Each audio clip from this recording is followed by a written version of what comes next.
For them to like be like totally out there. Hit! Hit! Every day, no days off. Hit!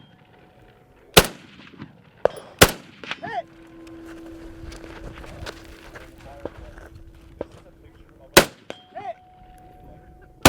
Hit!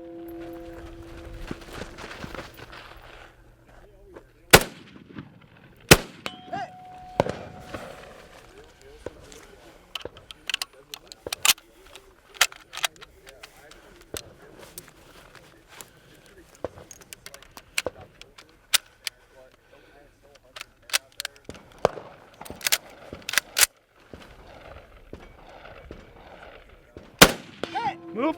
Yep. Hit! Hit! Phil. Hit! Hit! Good. Hit! Hit! 72-46.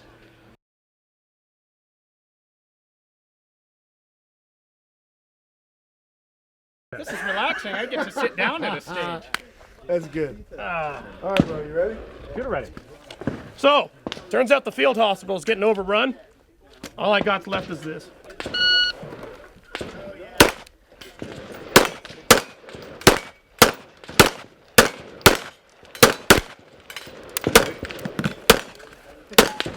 Didn't go down.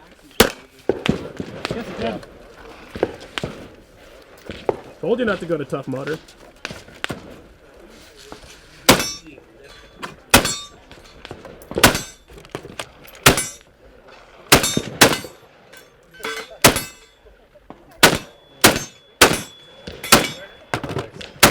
I think that's done. All right. Something broke.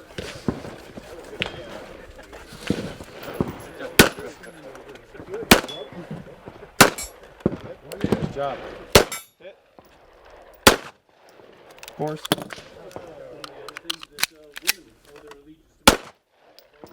Hit.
Yeah.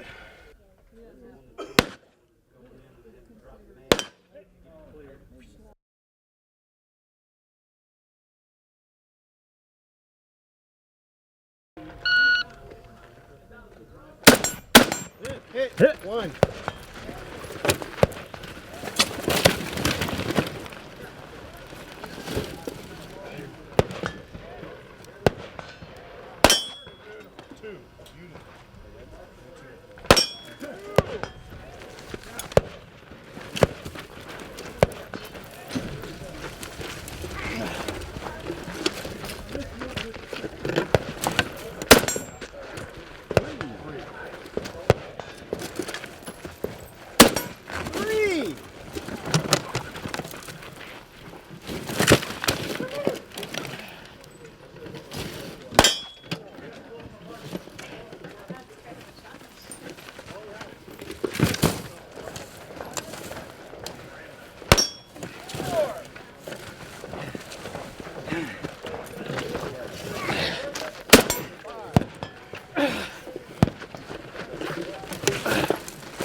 All right, so we finished all 4 stages with the Gewehr 41. I'm actually kind of impressed. There are a couple of issues we had with it.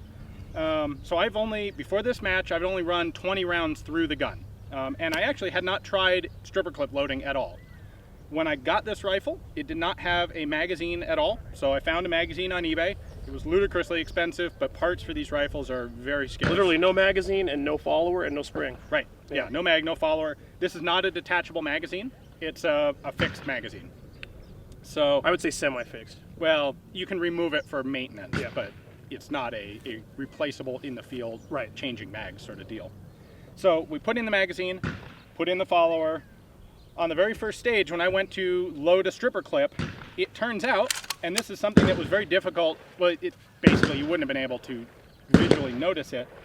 On my bolt carrier cover, the stripper clip guides had been widened by some previous owner for some reason. It looked well done, like it was very intentional. Yeah, probably widening it out to use some other type of stripper clip. Maybe Swedish, we're not sure at this point. At any rate, what happened was when I went to load the clip, it didn't hold the clip and strip the rounds off, just the entire clip and round assembly went into the magazine. Swallowed it. Yeah, the whole thing just went in. Right. So, fortunately, as it turns out, as Karl has discovered, you can actually drop a Gewehr 41 bolt carrier assembly into a Gewehr 43, and it'll run. Right, I've got a G43 as we saw in other videos. Right. And this part on a G43 went from milled to stamped. Right. It's a failure point in the gun. It's a very weak part. It's a weak part because they were conserving metals and they went to stamp. So I actually acquired a G41 milled bolt housing part, and replaced the stamp part with that on my G43. Right. So Karl had brought his G43 as a backup rifle in case something went wrong with this, which did.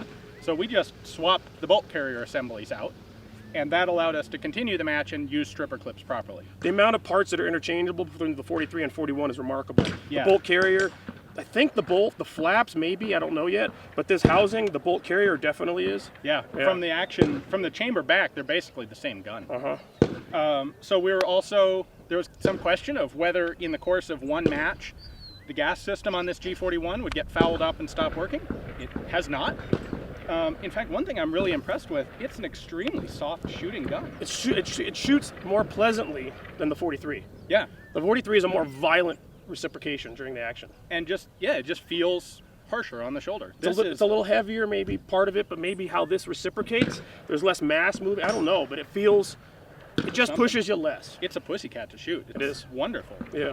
To shoot. I wish 2 things. I wish the magazine were detachable so I didn't have to use stripper clips, and I wish the gas system weren't as crappy. But of course, they made those 2 changes, and we ended up with the G43, which isn't quite as pleasant to shoot. The 43 is a better rifle.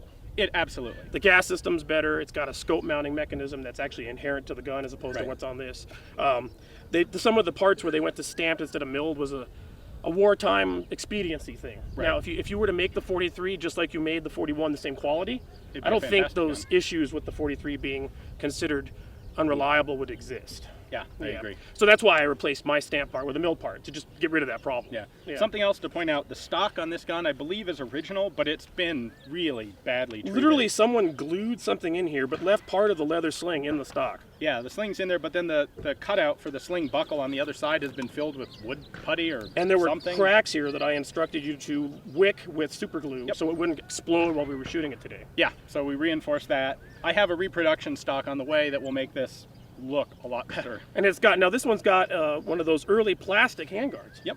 I don't know what the name for this is. It's not Bakelite. It's not Bakelite, but it's something. Let's make something up. Sounds cool. Dura-Opafol. Yes. It's Dura-Opafol handguard. Yeah. It's some early plastic. Yeah. Yeah. So other than that, the gun worked very well.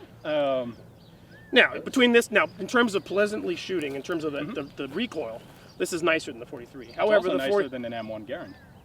Both of the 43 and the 41 are nicer than the M1.